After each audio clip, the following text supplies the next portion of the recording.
आईनी तरमीम पर पार्लियामेंट की खुसूसी कमेटी का इन कैमरा इजलास। खुर्शीद शाह आईनी तरमीम पर आज इत्तेफाक राय होने के लिए पुरुमीद। इरफान सिद्दीकी ने अच्छी और बड़ी खबरों का दिन करार दे दिया। पीपल्स पार्टी और जमीयत उलमा इस्लाम का मुसव्वदे पर इत्तेफाक हो गया। शेरी रहमान का बयान, आईनी तरमीम का मुसव्वदा पेश करने से कबल बानी पीटीआई से मशावरत करेंगे। बैरिस्टर गौहर का ऐलान।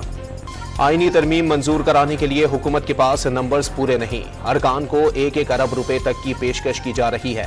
अपोजिशन लीडर उमर अयूब का इल्जाम।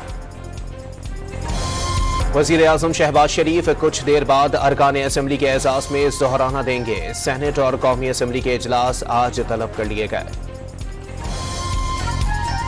तहरीक इंसाफ ने अपने अरकान को सेनेट और कौमी असम्बली के इजलासों में शिरकत से रोक दिया। मुजव्वज़ा आईनी तरमीम के खिलाफ कल मुल्क गिर एहतजाज करने का ऐलान। फजलुर रहमान आइन के तहफ़्फ़ुज़ की जंग लड़ रहे हैं। मौलाना का मौक़िफ़ पाकिस्तान की जमहूरी कुव्वतों की उमंगों के करीब है। फवाद चौधरी की गुफ्तगू। इलेक्शन कमीशन ने डॉक्टर तारिक फजल चौधरी की इलेक्शन ट्रिब्यूनल तब्दीली की दरखास्त पर फैसला महफूज कर लिया। वजीर आजम शहबाज शरीफ और हमजा शहबाज के खिलाफ नैब रेफरेंस एंटी करप्शन अदालत को भिजवा दिया गया। एहतसाब अदालत ने नैब प्रोसिक्यूटर की दरखास्त मंजूर कर ली।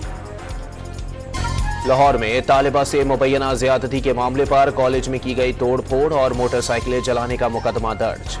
250 शरपसंद नामजद। लाहौर में तालिबा से मुबैना ज्यादती के खिलाफ रावलपिंडी के मुख्तलिफ कॉलेजेस में एहतजाज।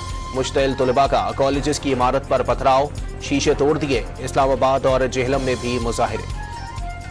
और मुल्तान टेस्ट की दूसरी इनिंग्स में इंग्लैंड के खिलाफ पाकिस्तान की 4 विकेटें गिर गईं।